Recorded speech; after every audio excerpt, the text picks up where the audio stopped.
In my last video, I sculpted this little brain doggy known by Baldur's Gate 3 fans as Us, and now it's time to paint him. When we first meet Us in the game, his color palette looks fairly ordinary for what you would expect from a brain. I'm not really sure why his color palette changes from what is kind of gross but also beautiful, in my opinion of course, to a literal Joker brain aesthetic. At first, I thought it was maybe something to do with damaging the brain out of my own morbid curiosity at the beginning of the game, but I think it turns out this way for everyone. So, if it isn't obvious enough already, the Joker brain look is not what we're going to go for today.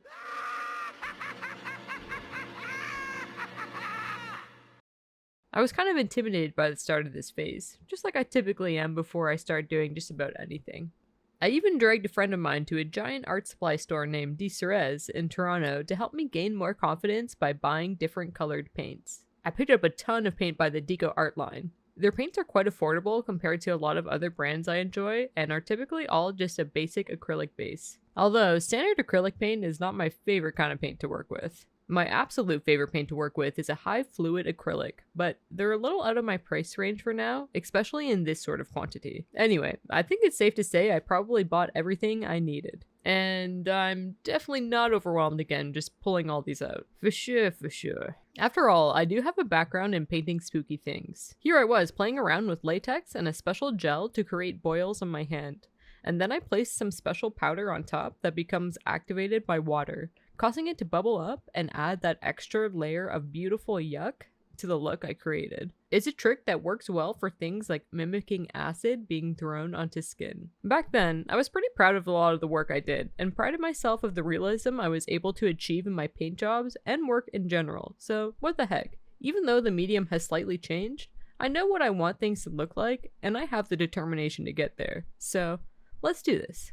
To get started, I'm going to grab a towel I don't mind getting paint on and throw it over my sculpture table to protect it from any rogue paint splashes. In the past, I got some paint on it and spent quite a bit of time sanding it off, and that's truly something I could live without doing again. Once again, we're going to use my makeup palette to put the boy down on, so that when Us gets painted, the fibers of the towel don't get stuck on him. But before I begin slapping paint on this guy, I'm going to sand him down a little first. It's always a good idea to wear a mask and protective eyewear while doing this sort of thing to protect both your eyes and lungs from the tiny particles of polyamor infiltrators. Since he is pretty textured, I'm only going to sand off any little blemishes that feel necessary. There's so many little details on this guy that the process of sanding most anywhere is a little tricky. You'll see me folding up the sandpaper to try to wedge it into spots that are nearly impossible to reach. Once I'm done, I'll brush away all the dust on Us and my work area with this fan brush and mascara wand. Next, I'll grab some disposable plastic paint cups that I bought off of Amazon. Even though they are probably meant for single use, I try my best to reuse them as many times as I can before I discard any single one. Depending on what paint I use, they can be cleaned out relatively well.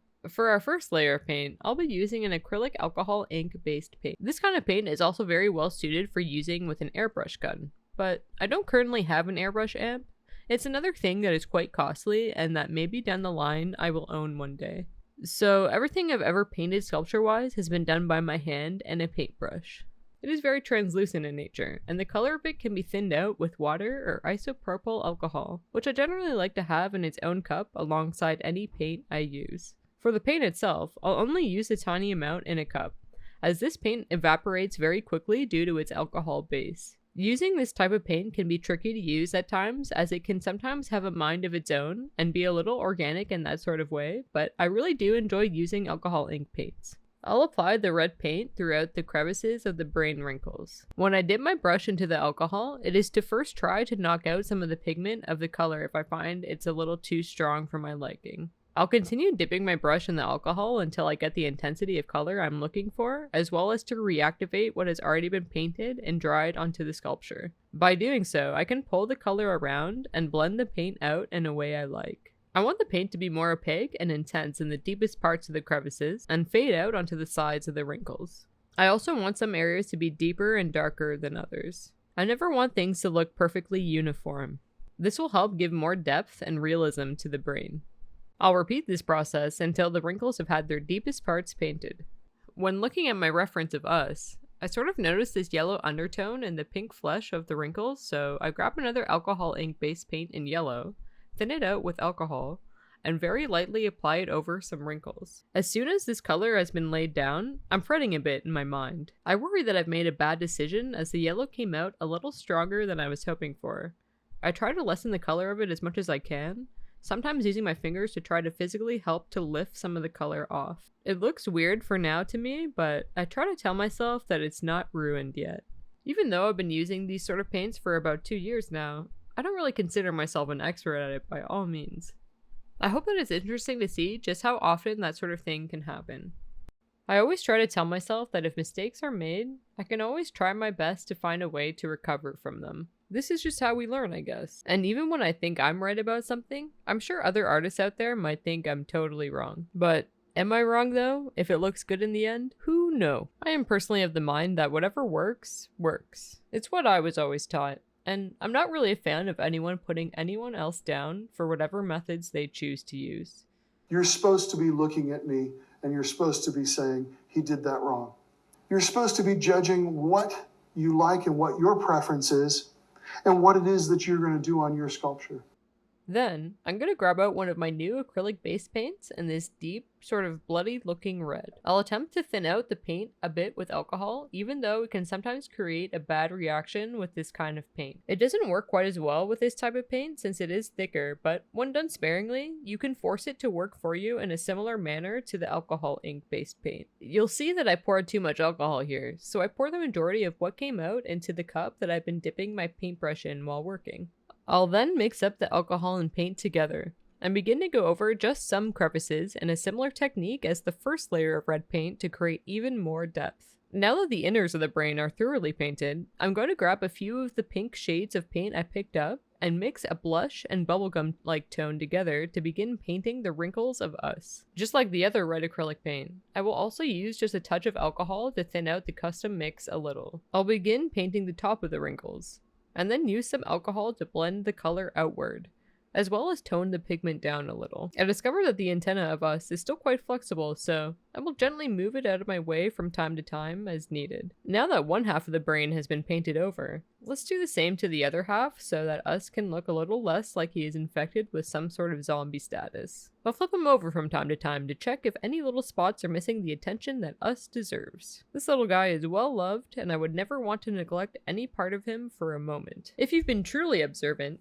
you'll notice that I'm suddenly sporting a band-aid on my forefinger. All of the new paint I purchased has a plastic wrap around their lids, and when opening one up with a pair of scissors off camera, I nicked myself. So let's aim to keep my blood inside of my body where it belongs, and practice some safety by cutting away from myself for this next one. I'm creating another custom pink shade with a touch more of a coral tone to begin to add more depth to the wrinkles of the brain. I don't want to paint this new shade over top the existing pink tone entirely. Instead, I'm going to use a similar technique as I did for the deepest red tones in between the wrinkles of the brain. I'll then use alcohol again to blend the colors together. Once that process has been repeated over the entire brain, I'll grab one of my favorite paintbrushes I've collected by Royal Langnickel. It's a long-haired script liner paintbrush that I picked up initially for a body paint makeup that I did that was inspired by tattoos in Baldur's Gate 3's character creator. I did 2 different tattoo looks, one on myself and one on my partner. You can achieve a lot of precision with the brush, which came in handy when it came to my look especially, as mine was the more difficult of the two and required quite a lot of symmetry, but I really loved how it came out. Anyway, I'm going to use it now to blend some red tones around and gently mix it into some of the pinker tones to keep building depth. After I've gone through one side of the brain with this technique, I feel pretty happy with how the paint job has come along.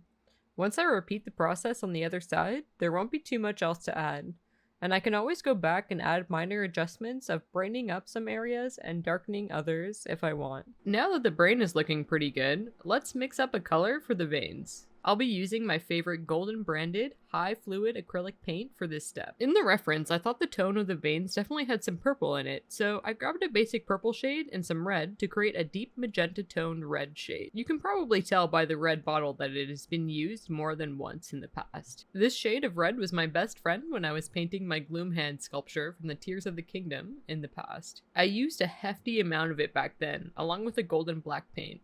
The painting process for these hands took me around 3 months. I mentioned earlier in the video I would explain why I like this type of paint and the brand so much, so let me take some time now to address why. First of all, it doesn't evaporate quite as quickly as an acrylic ink. It layers up well, and it dries nicely with little to no bleeding when applying a finish on top. The color also doesn't really change over time like an alcohol ink is prone to doing. The paint thins out nicely with alcohol, and it's just a very nice paint that I can typically manipulate in all the ways I like to. It will be nice for this as well, since it's a much thinner consistency than a basic acrylic paint, and will hopefully help aid me in spreading the paint down the veins and around its sides without getting on any of the pink and red parts of the brain. I'll be using my smallest custom-made paintbrush for the really tapered down parts of the veins. I made this brush as thin as it is by removing most of the hair off the brush with scissors. I haven't really mentioned before now, but these brushes are basically just disposable lip brushes I bought off of Amazon. I don't really know why I prefer them over a lot of my brushes, but I've had them in my makeup kit just sitting around for a long time, and I tend to use them a lot. They're pretty small and work well with the scale I typically make things at. I can chop them up to be smaller and reuse them easily over and over. Sometimes when I use them though, I do feel haunted by a lot of my professors commenting on how a lot of the students would like to use very tiny brushes all the time. They would laugh at us and say that we were making our lives more difficult, but I really feel like it's necessary for a lot of the things I do, or at least that's what I tell myself. So whenever I can use a larger size brush, I try to do that. While painting the veins, I use short strokes to minimize the chance of any mess. It's a similar technique I like to use when creating an even line of eyeliner around people's eyes. I do around 2 layers of paint around each area and make certain to flip us around as needed to make sure each side of the vein is totally covered so that no gray clay remains exposed. I wouldn't want to embarrass us after all. As I was finishing up the last details of the veins, my camera's battery died. The camera died while I was filming, and I remember after I charged my camera, I was very thankful that not all the footage was lost. So here I am just showing off the last details I added to the veins that really tied the color palette of everything together. Although I did see the deep purplish red in the reference photo, on its own I wasn't super happy with how it looked next to the colors of the brain. So I grabbed out this country red shade I picked up and painted some thin lines in the center of the veins, kind of flowing on and off in sections. I really like how it brightened up the whole look and brought life to that area of the sculpture. Something about the brighter red running through really makes it feel like there's some kind of blood flowing through the veins to me. I also felt that the sculpted veins were looking a little chunky when they were painted with just that one solid color, and adding in the extra tone just really refined the whole look of it and made it look like the right size again. Next up, we'll be painting Us's tummy, but before I do that, I'll let Us sit overnight so that the paint is totally dry and safe to hold in my hands. I'll then start off by using a red alcohol ink to give a light wash over the underside of the sculpture. I want the colors of his stomach to feel like it's in the same family as the top of the brain. This is just my own artistic choice, since no one really knows what colors this guy's tummies were designed to be. I'll mix up 2 different and similar custom colors like I used on the brain, and blend them around to marry everything together. Since in the game the palette changes to bright green and purple, it's probably in the same family, but in classic D&D art of an intellect devourer, it's more like a sickly pale skin tone. To be completely transparent with you all though, I've been calling Us my bubblegum dog.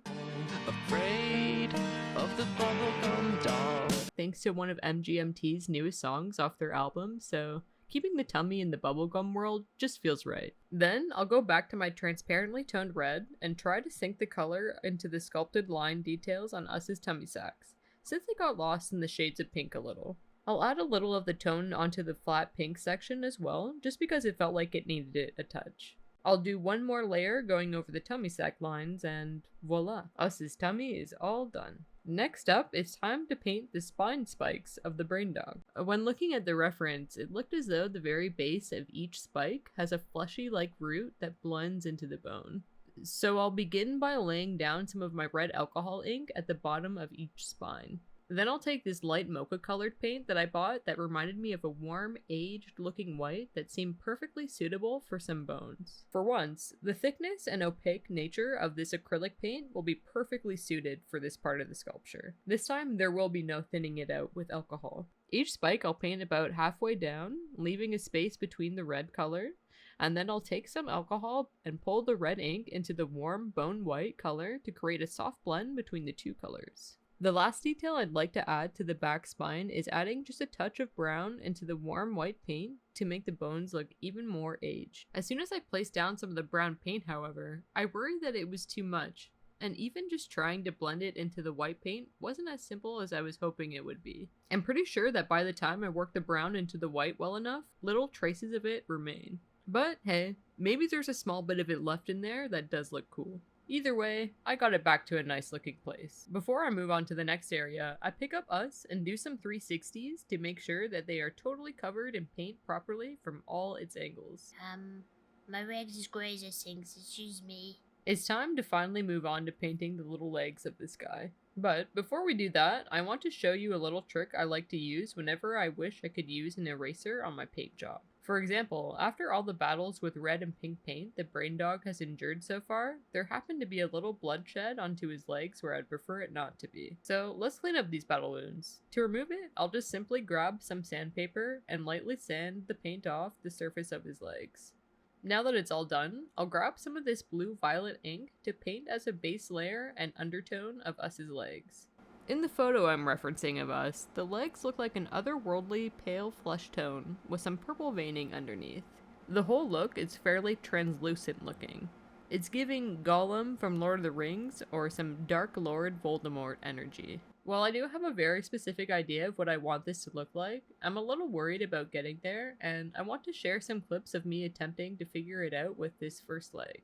There's a lot of going back and forth between this purple ink and this flesh tone, and attempts to blend it all, sandwiched between panicked thoughts. Usually I keep my little workstation pretty neat, but you can see here I continue to work with the bottle toppled over in the background. Perhaps an indicator of the distress I was feeling trying to figure out a good process for the legs. But there I go, picking up the bottle, determined to stand on both feet again and keep at it. Let's skip forward to when I was painting the last two legs. Here I was in my groove and feeling confident about my action plan.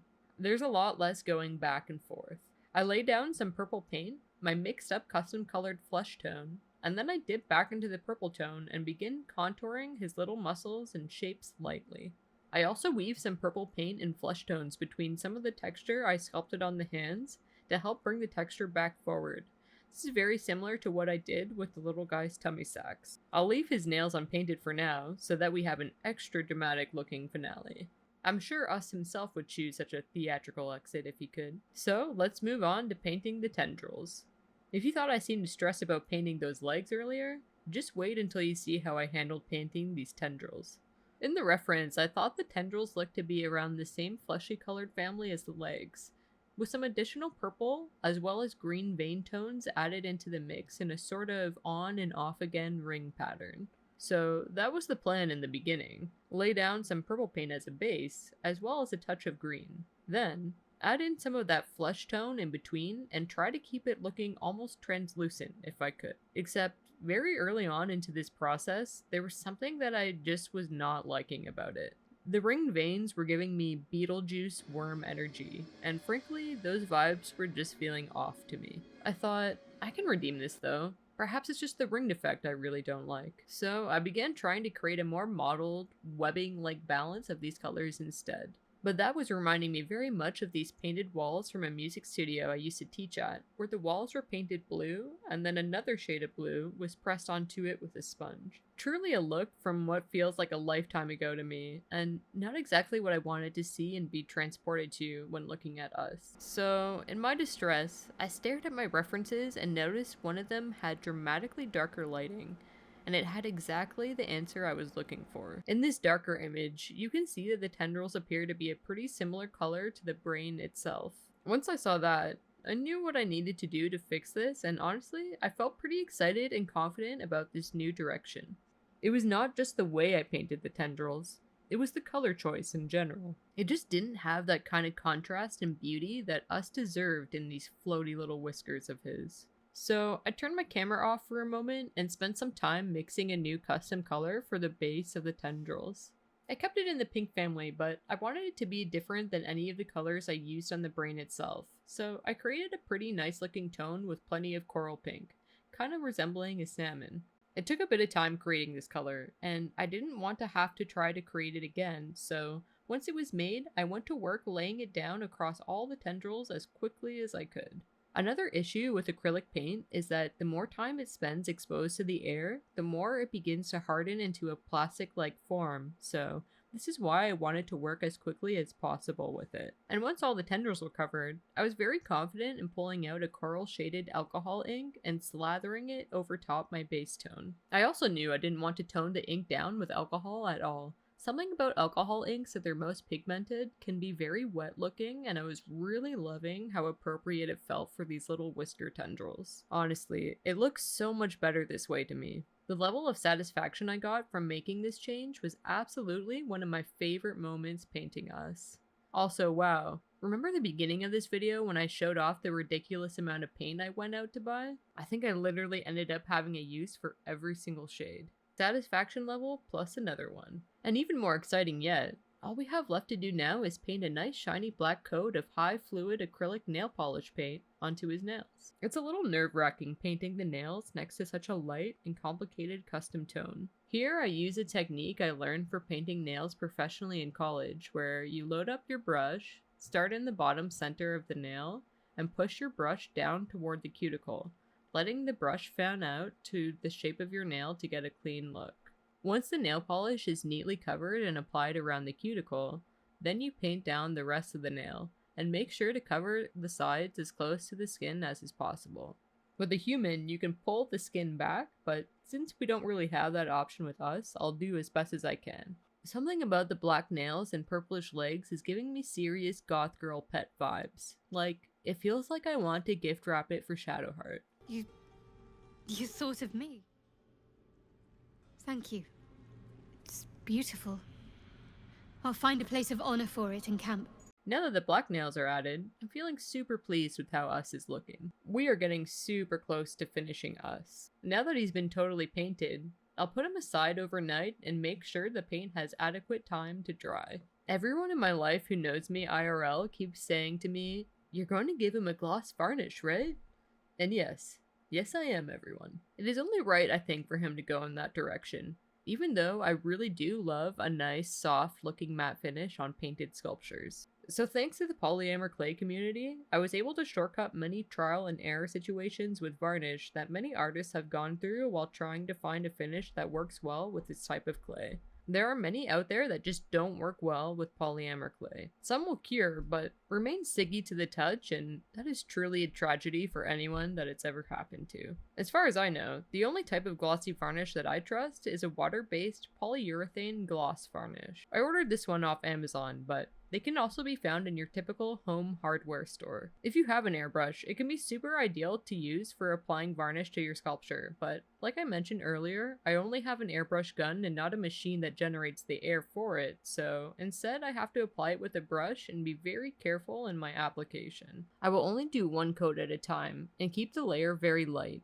trying to avoid leaving behind any brush strokes and making sure to brush away any bubbles that form in the painted on layer. Each coat takes 24 hours to cure, and my plan is to do 3 layers on the top and underside of him, and then 3 on the bottom of his feet and under his legs. This process is quite lengthy, taking a total of 6 days, but I want to do as many layers so that I can maximize the amount of gloss the varnish will give off on the sculpture. On the 3rd day of painting varnish on the top and underside of him, I also use an extra matte varnish on just the bone part of his spine on his back.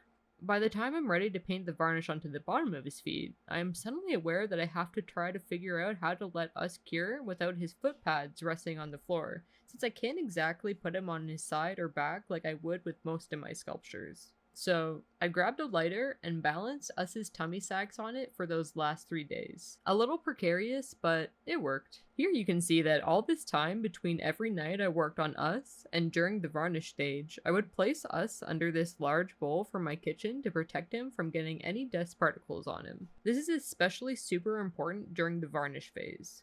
It's always a big bummer when a hair or something else uninvited decides to cure itself onto your hard work. After 6 long mornings and nights, Us is able to be released at long last from his incubation and is now free to live a long, stress-free life as my very own beautiful brain dog. No more getting poked and 360'd to the point of dizziness by me, just all maximum chill times from here on out. No more pokes, it's over! And well, maybe just one more photo shoot with the boy, and then after that, he will be truly free. If you made it to the end of this video, make sure to show some support to my channel by subscribing. And be sure to check out the first part of this video where I sculpt us from scratch if you happen to miss it as well. And look forward to lots more to come on this channel. In time. This definitely does not all happen overnight after all. Until then, you can find me on all socials at SoClayAboutThis, where I provide lots of updates and behind the scenes content. Just like we did last time, let's have one last final applause for my 2 sculptures that I made last year that were hanging out in the background of this video and cheering me on. They are a true mass adventuring duo, and felt like an appropriate choice to join us on this video's adventure. Thanks again to them both for their support, and to all of you for watching. Cheers, and as always, it's been real, guys. Hope to see you in the next one.